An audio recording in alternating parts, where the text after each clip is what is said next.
Paul's appeal to Caesar, Acts chapter 25. Now 3 days after Festus had arrived in the province, he went up to Jerusalem from Caesarea.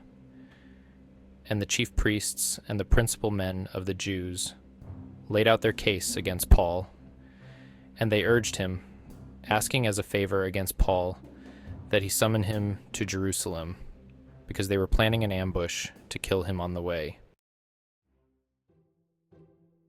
Festus replied that Paul was being kept at Caesarea, and that he himself intended to go there shortly. So, said he, let the men of authority among you go down with me, and if there is anything wrong about the man, let them bring charges against him. After he stayed among them not more than 8 or 10 days, he went down to Caesarea, and the next day he took his seat on the tribunal and ordered Paul to be brought. When he had arrived, the Jews who had come down from Jerusalem stood around him, bringing many and serious charges against him that they could not prove. Paul argued in his defense, neither against the law of the Jews, nor against the temple, nor against Caesar have I committed any offense. But Festus, wishing to do the Jews a favor, said to Paul, do you wish to go up to Jerusalem and there be tried on these charges before me? But Paul said, I am standing before Caesar's tribunal, where I ought to be tried. To the Jews I have done no wrong, as you yourself know very well.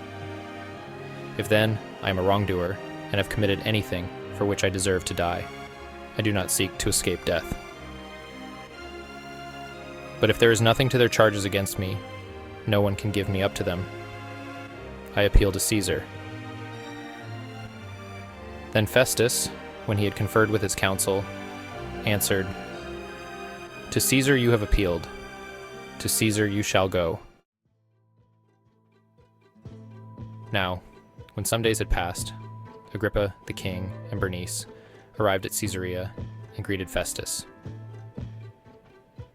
Now, when some days had passed, Agrippa the king and Bernice arrived at Caesarea and greeted Festus. And as they stayed there many days, Festus laid Paul's case before the king, saying there is a man left prisoner by Felix. And when I was at Jerusalem, the chief priests and the elders of the Jews laid out their case against him, asking for a sentence of condemnation against him. I answered them that it was not the custom of the Romans to give up anyone before the accused met the accusers face to face and had opportunity to make his defense concerning the charge laid against him. So when they came together here, I made no delay, but on the next day took my seat on the tribunal and ordered the man to be brought. When the accusers stood up, they brought no charge in his case of such evils as I supposed. Rather, they had certain points of dispute with him about their own religion and about a certain Jesus, who was dead, but whom Paul asserted to be alive. Being at a loss how to investigate these questions, I asked whether he wanted to go to Jerusalem and be tried there regarding them. But when Paul had appealed to be kept in custody for the decision of the emperor, I ordered him to be held until I could send him to Caesar.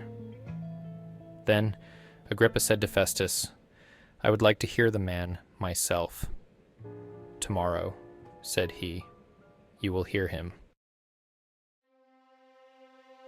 So, on the next day, Agrippa and Bernice came with great pomp, and they entered the audience hall with the military tribunes and the prominent men of the city. Then, at the command of Festus, Paul was brought in, and Festus said, King Agrippa, and all who are present with us, you see this man about whom the whole Jewish people petitioned me, both in Jerusalem and here, shouting that he ought not to live any longer. But I found that he had done nothing deserving death. And as he himself appealed to the emperor, I decided to go ahead and send him. But I have nothing definite to write to my lord about him. Therefore, I have brought him before you all, and especially before you, King Agrippa, so that, after we have examined him, I may have something to write. For it seems to me unreasonable in sending a prisoner not to indicate the charges against him. This is the word of the Lord. As we close out Acts 25, we see the continuing saga of Paul's trials and defenses, this time before Festus and King Agrippa. The accusations against him remain without solid evidence, yet Paul stands firm, appealing to Caesar, demonstrating his trust in God's plan for him, even in the face of injustice. This chapter reminds us of God's faithfulness and sovereignty in all circumstances, no matter how chaotic or uncertain life may seem.